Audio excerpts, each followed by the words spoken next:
Hello and welcome. If you are new here, this is Tree Cat Tarot and I am Tree Cat. We are going to be starting a new series where I release a video every single day talking about what you need to know that day.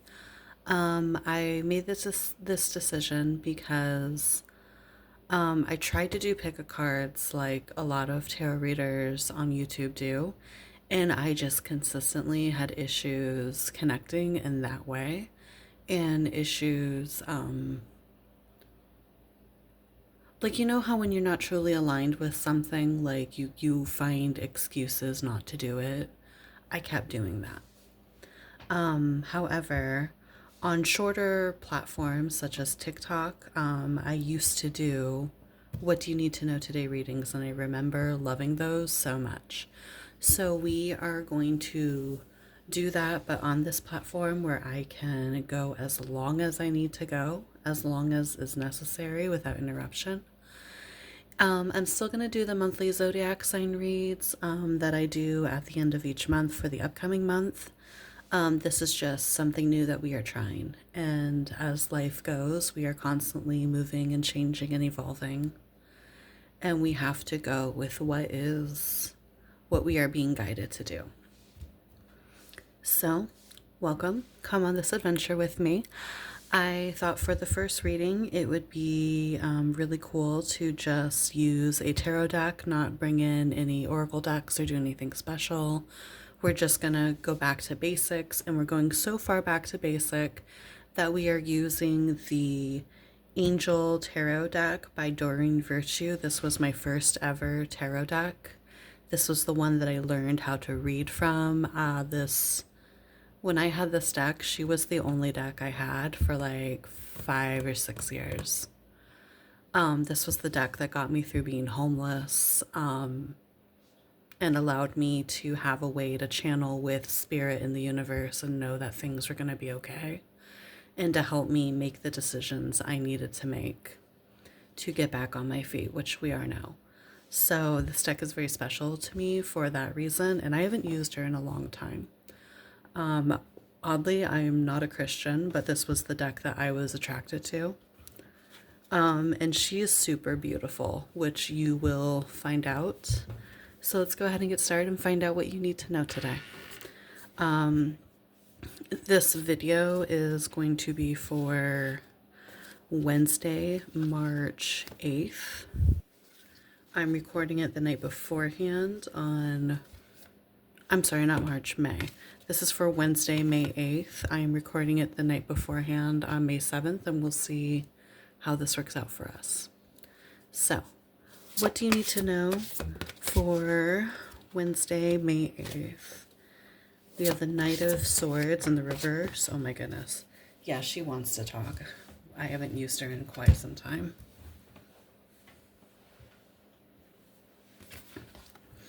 I think we'll just do like a basic 3-card spread and go from there. So we have the Knight of Swords in the reverse. We have the Queen of Cups also in the reverse. What do you need to know today? And we have the Ace of Swords also in the reverse. Empress in reverse at the bottom of the deck. Let's see if we can just kind of get that all. It's all kind of in there. I'll pick the cards up and bring them closer as I talk about them. So the Empress is card number 3. She is the embodiment of Cancer and Taurus energy, depending on who exactly you ask, but those are the 2 signs that she's associated with. So Empress on the bottom of the deck, this tells me that we are talking specifically about motherhood, maternal energy, and divine feminine energy.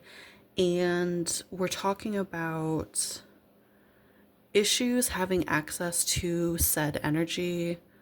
Ooh, I am feeling like we're going to pull more cards actually. But we're going to start with these. But we're going to pull more. I can already feel that. So with the Knight of Air in the reverse right here, or the Knight of Swords in the reverse, let's just appreciate this card here for a second. Like how detailed these cards are. They're so gorgeous. Anyway, With the Knight of Swords in the reverse, I'm reading this as someone who has in the past has had a hard time not just running their mouth, someone who has had a hard time either like running their mouth too readily or having a really hard time formulating their thoughts into words, formulating their thoughts into action, even. And someone that like overthinks themselves into oblivion to where they take absolutely no action.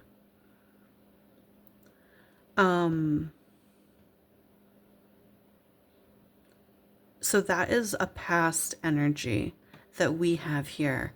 The current energy is the Queen of Cups in the reverse. So this can be very much taken in as emotional manipulation is how I'm seeing it more than anything else. Someone who is far overly emotional and they just run with it and let it completely run their lives. They don't think about anything. The reason we're going to be pulling more cards actually is so I can see how we got from this to this, because these are two kind of different things. It could be that the overthinking also leads to a huge amount of emotional instability, which I could see here.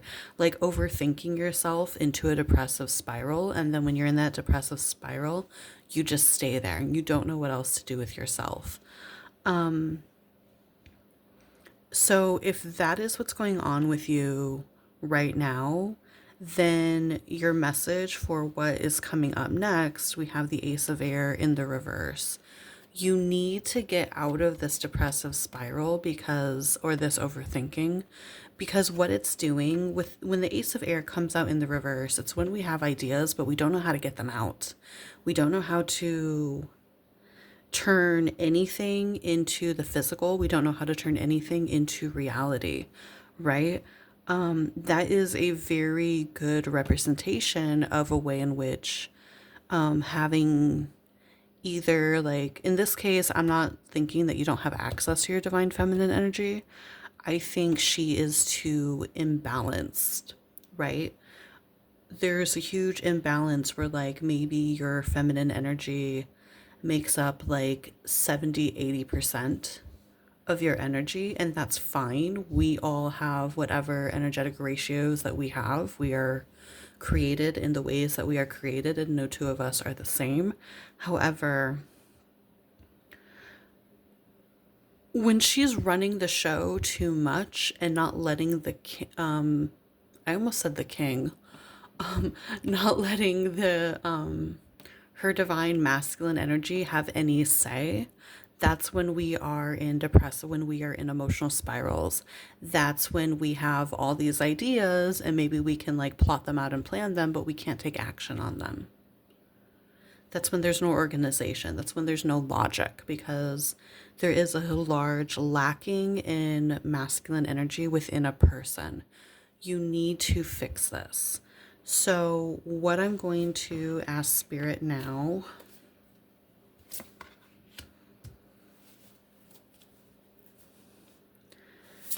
Spirit, how can this collective turn around their energy? How can this collective turn around their energy, please? We have the World, card number 21. The World is Sagittarius energy. 21 in numerology reduces to 3. I'm definitely not ignoring that here.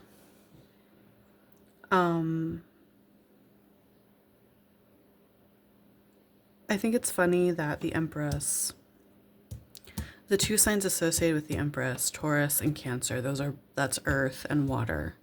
And those are both, you know, feminine elements. Earth is a feminine element, water is a feminine element.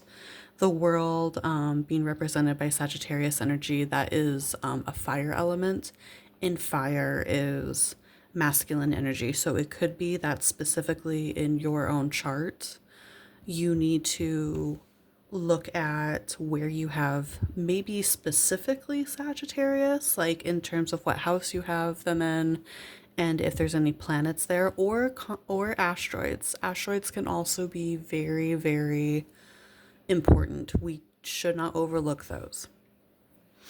So it could be that you need to look at that sign in particular. It could also be that you need to look at the fire within your chart to figure out how you can form all of this watery energy into an actual force, right? The world, however, with this card coming out, especially if you're constantly overthinking or you have a lot of anxiety and you spiral yourself into a depression, the world talks about completion. It talks about completion and a job well done. I feel like what Spirit wants you to start doing is to, like, when you feel yourself start to spiral, sit down and either write down or say to yourself things that you have been victorious in, things that you have achieved. Remind yourself that you are not, in fact, a total failure. Remind yourself that you are here now, and that is further than you have been before. You are here right now. It's further than you were before. It's further than some people get. And remember that every bit of progress that you make, none of it is small. Even if it's a small step, it still matters. No bit of progress is too small. No victory is too small. No achievement is too small, right? I think that's kind of like maybe why I felt the need to like talk about in the intro, like this was the deck that got me through being homeless. And I mean, right now, I have roommates and like I have a very menial labor-esque job. I'm not as far in life as like some people think I need to be at this age, but I am further than I was at one point. So how I had been reminded of that today, you need to be reminded that you have achieved things yourself. No matter how old you are, you have achieved things. Okay, if you have a job, that's an achievement.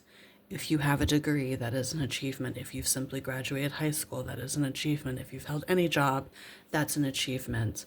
If you have made someone smile or feel good, that is an achievement. If you made a meal, that's an achievement. Gratitude isn't just about the things that the universe gives to us. Gratitude is also about ourselves. So, make a list, like I said, of things that you have achieved, things that you have accomplished, victories that you have had. Make the list, keep it in your phone so that every single time you feel yourself start to spiral, you can look at that again and you can remind yourself of who the fuck you are. Okay? I hope this message finds you well. I will see you again tomorrow. Be good, be safe, and love and light to you. Bye.